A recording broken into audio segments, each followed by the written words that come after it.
What? Okay, one down. Finally! It took you longer in this one than it did in the first time. Finally! Yeah, finally. Whoa. Oh, oh.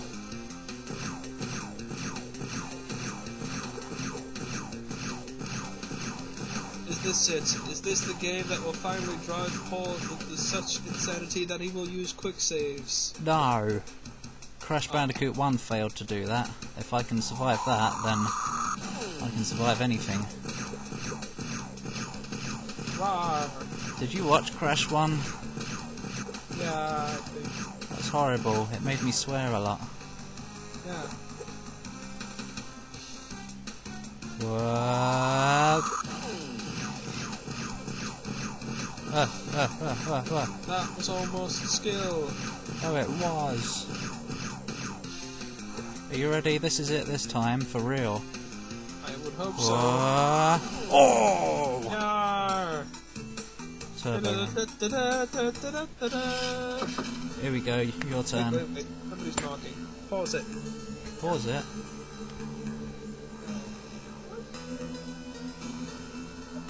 Somebody is talking.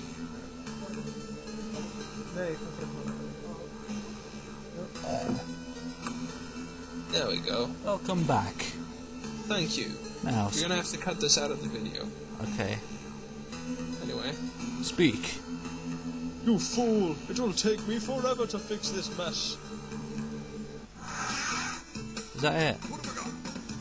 Super! You got all the crystals! Let's hope there's enough power in these to reverse Cortex's dirty work! Ugh.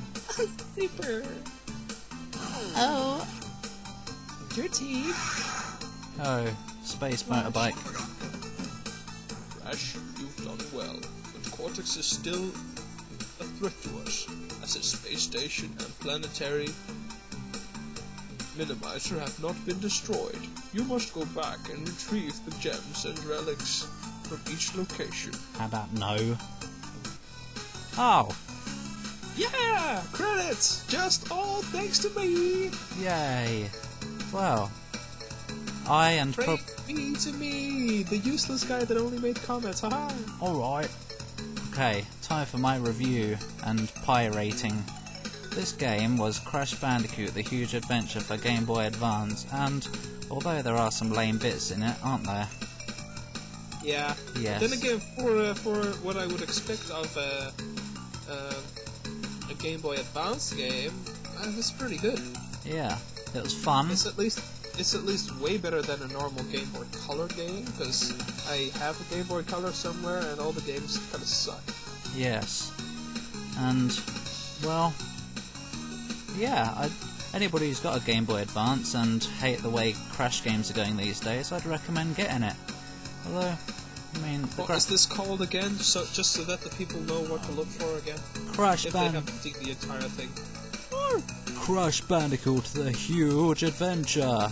It wasn't. They call it The Huge Adventure, but it was even shorter than all the others. Bloody. Yeah. It was probably for a Game Boy Advance. Yeah, but it was called The Huge Adventure because the whole thing was Cortex had this shrinking ray.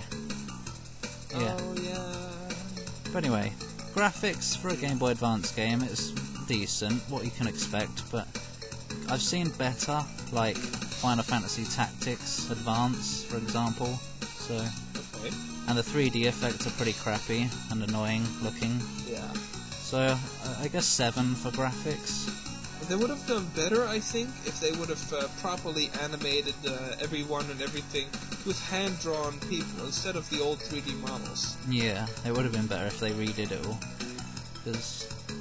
They could have given Crash a lot more cartoony look rather than the low polygon look that he had in the PlayStation games. Yeah, because it did literally just look like they copied and pasted it from the 3D game. You kidding? They just simply did. Yeah. End of story. Sound and audio, well, you got all Crash's sounds and the spinning effects and stuff, and the music. But then again, some of it were a little bit different from the original sounds because, I don't know, when you did the spin, it kind of didn't sound as satisfying in it as it used to Yeah. in Crash Bandicoot 3. And the music's sort of bad quality really at times, but it's still fun. But Yeah, well, I think the music for it's the stuff that's used. I mean, of course, it's completely Game Boy like, and I think that's more a matter of opinion.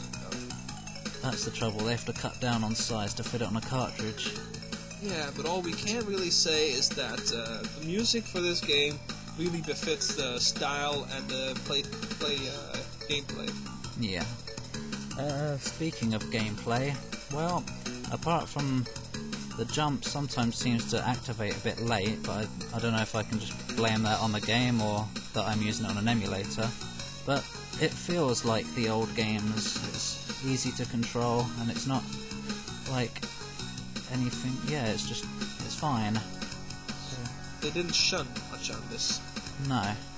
whereas they did on some other games that Paul will tell you about right now. What? I guess he won't. What, other Crash games? Yeah, how they did jump, whereas this one didn't. Oh yeah, they usually jump. But yeah. As for replay value, well, oh wait. Oh, I haven't been rating them. Sound and audio, 8, again, same for graphics. Gameplay, 9, because it's mostly good, but some of the things like the flying one and stuff, they can get a bit frustrating and dodgy. Yeah. And replay value, well, it's like Crash Bandicoot 3, you've got all the relics and the box gems and stuff, and in this one, it's even harder to get all of them because they're in such sneaky positions sometimes, which you didn't get to see much. I think that you should put it on a 7, because even though it might be nice to have an extra challenge like that, you have to realize that you're playing exactly the same levels over and over and over and over. Yeah. So that does take a little bit a little bit off the score. Yeah. There are multiple paths sometimes, but not many. But anyway. Like you can have them on one hand from the entire game. Yeah. And of course you get the running shoes to make the relics a bit easier. So yeah, replay value gets a 6 or a 7. Now, overall, the game gets a pie rating of 7. So the replay value did seem to really take down all the other scores, does it? Well, it's not a I don't know. Well, if I would consider all the scores you've given so far, I think it would be at least 8 or 7.5. Yeah, okay, an 8, because we don't do halves. So yeah, an 8. It was worth playing if you hate the new Crash games, because once they've moved on to PS2, they're just not good anymore. And if you don't like any Crash games, I will have to ask you, what the fuck are you doing watching all these things? Yeah, and what's wrong with you? I don't know, I'm just a little bit pissed off here because I got a headache. Oh, not you. What's wrong with the people who don't like Crash games? Yay, there's nothing wrong with me. Yay. No, I still feel sick. Ah. And now, I think that's about time to end it. Don't you? Yeah, I think so. So Wait, let's name up names. What? No, it's too late. Jesse Booth, Michael Previs. This credit scene has probably been over 10 minutes already. That's true, actually. So, everyone, thanks for watching. There's nothing as good as a credit scene with actual content. Yeah. Hey, look, a name, Met He. George Diaz. Oh no, wait, that's You're Gay. You're Gay! Red Eye Studios. Bye. Bye. Bye-bye. Sweet. Yeah, bye.